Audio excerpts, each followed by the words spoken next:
Hey there, it's Natalie Topa, and I'm here outside of the house of Brad Lancaster, who is a global leader in rainwater harvesting.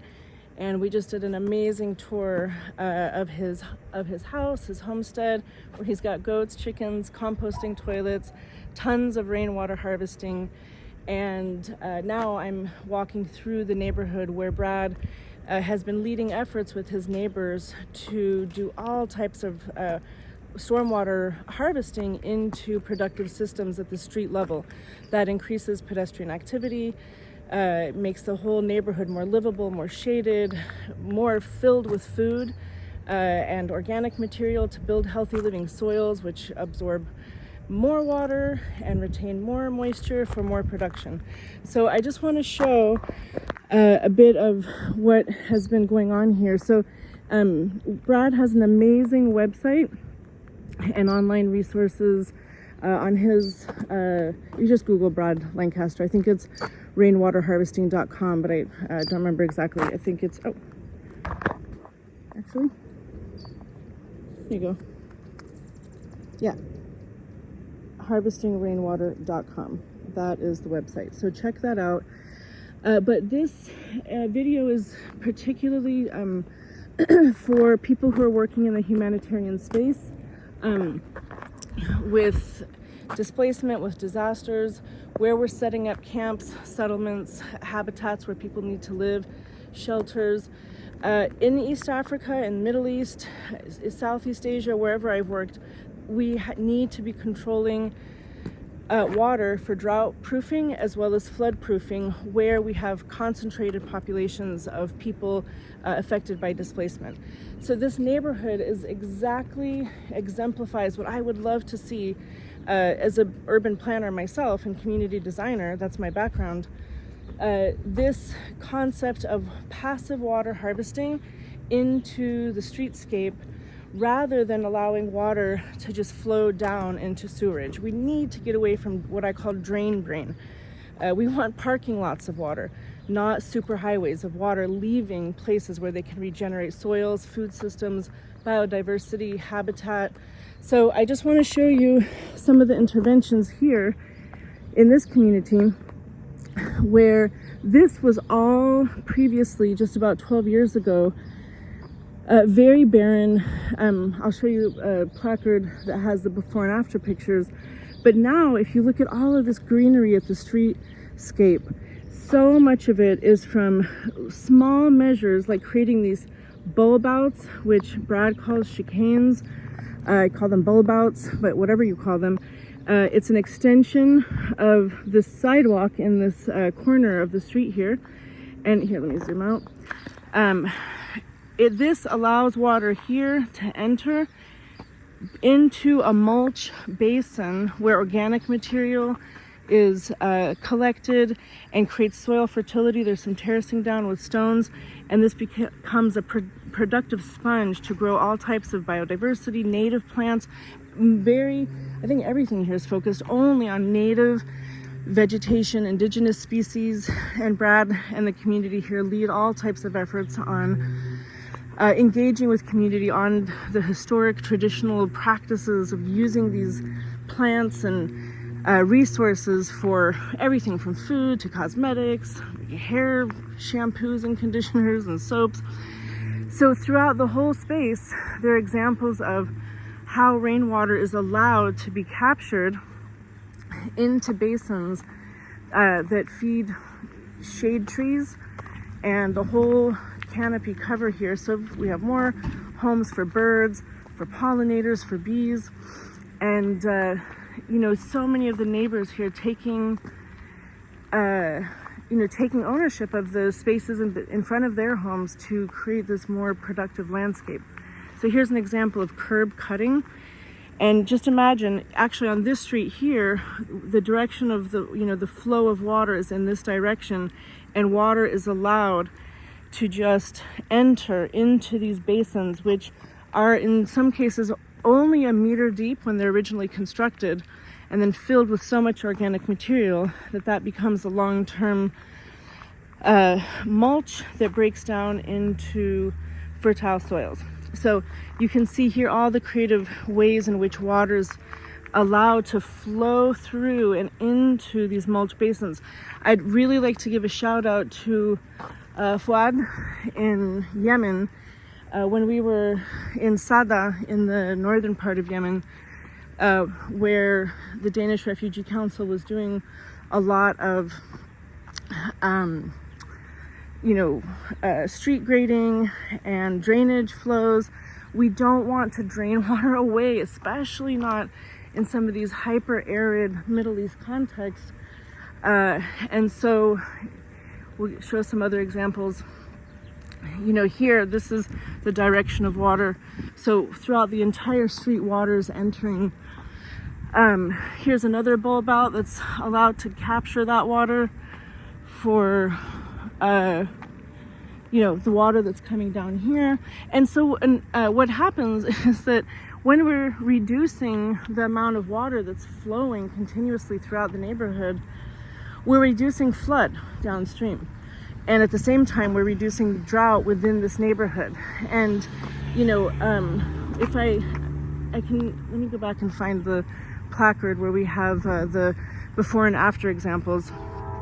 This is what Brad is calling, I think it's a core. So rather than cutting the curb, which I think he said was about $300, having this core, the small hole for water to enter, can be, as little as $50. But look at the beautification, the landscaping, and of course that can translate to increased desirability to live here and property values and reduced heat island effect. So all of this, there's no irrigation that's happening here on the street level. All of this is just from rainwater that's retained during the wet season. So take a look here. Here's another cutout, curb cutting. So water that's flowing in this direction is allowed to fill this mulch basin, and then if it's filled to capacity, it just backs up and continues on its way. Why wouldn't we do this? Why would we deliver water away to that magical place called away when we can park it right here, right? As I say, we want parking lots of water, not super highways.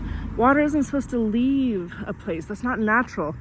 Yes, rivers, streams, and things like that, but human activity has just shaved off the entire vegetative cover of our planet that's supposed to hold water and create long-term moisture security. So I'm really just in awe.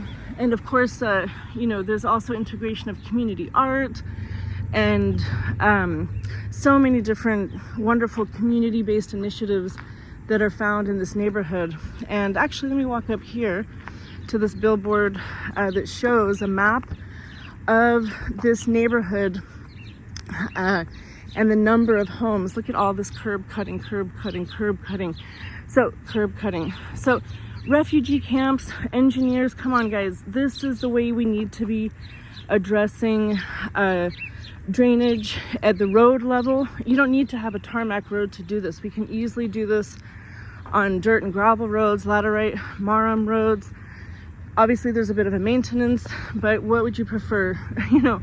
A bit of maintenance of desilting or having to manage massive water events throughout an entire refugee camp or settlement. That's the context in which I work. That's why I stress that type of context. But as an urban planner and community designer, there's no place that shouldn't have this type of design. So this is the map. I think we are right around here. And all of these blue dots represents a household that has adopted and is actively participating in this effort to green the community in this style. Again, native plant species. So there's a lot of species recovery. Bringing out of hibernation things that local communities, indigenous tribes were using here for many years. The community did receive a grant from the county to be able to sort of catalyze some of these things, integrating art and beautification as well as food systems. This is food. Sweet and nectarish. Let me just go back over to Brad's and to show you this before and after of what the street looked like previously. There's so much visual communications as well, which is something I love. It's beautiful. Here you can see a bit of a before shot. This is that roundabout right there, what it looked like before. This is in the progress of when it was being created. Oh, look, this is the before and after. This is what the streetscape looked like before. People parking in the pedestrian realm, and now because of the vegetation, cars are parked more on the street level, narrowing the path, which is a traffic calming measure. I'm just so activated by this. It's so wonderful. It's so obvious. This is Brad's place. There's tons of YouTube videos that he has where you can see all the work that's been going on. Definitely check out Brad's videos. There was another, look at how pleasant this is. I feel like I'm at a park. And it's not only the plants and water harvesting. There's so much consideration in design with the solar orientation, gray water harvesting. I haven't even gone into the amazing things that are happening in Brad's homestead. There's not a single drop wasted. Really, there is not. So this is what this street where I'm standing right now, that's what this looked like before. So just look at how sad that is. And there's no reason. This is what our refugee camps and settlements and displacement contexts look like now. They're barren, they're hardscape from baked soil, and water just runs off. By the way, these are Brad's books. Go online and buy these books. Give them to people for gifts.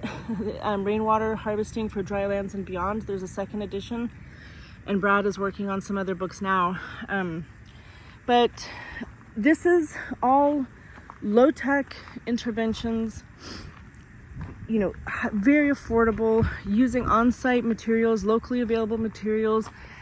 They spend a lot of time doing sort of community work efforts and chopping and dropping, pruning trees, taking that biomass back into the soil for the fertility and water retention. And I'm kind of walking in circles now because, you know, but on all of these streets, this effort has just spread, just a green spreading energy that's life-giving, it's life-affirming, it's beautiful, it's healthy, it provides habitat again for pollinators and birds and all kinds of species. So yeah, I mean, I don't know what else to say about it. This is the way we need to be designing our communities, our streets. And, you know, once again, for those of us, you know, UNHCR, IOM, UNDP, USAID, everyone, all the NGOs, civil engineering, citizen engineering needs to look like this. This must be the result. Food, protection from disasters of, you know, whether it's wind, soil loss, erosion, flood, drought, all of these are mitigated by design. Human beings working in partnership with the intelligence of nature, the natural technology, ecological infrastructure. That's a moving bus that we want to jump onto.